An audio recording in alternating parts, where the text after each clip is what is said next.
মুফতি সাহেব ফতোয়া দিলেন যে তোমার ইমান নাই, ইমান ধরাইতে হবো এবং তোমার কলমা ধরাইতে হবো।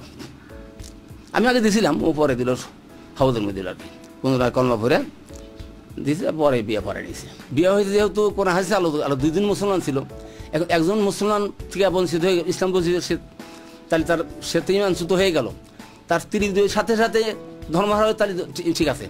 যে স্ত্রী ইমানদার তাহলে বিয়ে থাকে না। তার তালাক হলো 3 প্রকার, আহসান, হাসান, জায়েজ। তালাক হয়েছে এই 3 তালাক হয় নাই, 3 তালাক হলেও সমস্যা হইত। একটা বজ্র শক্তি পত্রিকা পাই, পত্রিকা পাওয়ার পরে আলবার দোকান থেকে নিয়ে যায় ওটা বলছিলাম ওই আলাউদ্দিন ডাক্তারের বাড়িতে, যেটা নামাজ নয় সালাত। তো ওরা বলে না নামাজ এটা, তা আমি বলছি না, ওরা বলছে যে না নামাজই সালাত। আমি বললাম নামাজ যদি সালাত হয়, নাহলে নামাজই লিখতো, সালাতও লিখবো কে?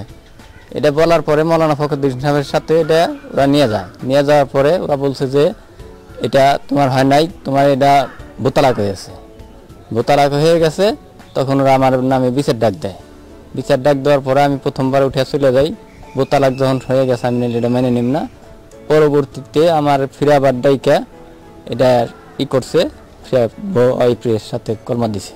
এখন তাদের ইসলামী দৃষ্টিতে তো আলাদা হয়ে গেছিলাম, এখন সে ইসলাম দৃষ্টিতে একাত্র করে দিছে মৌলানা সাহেব।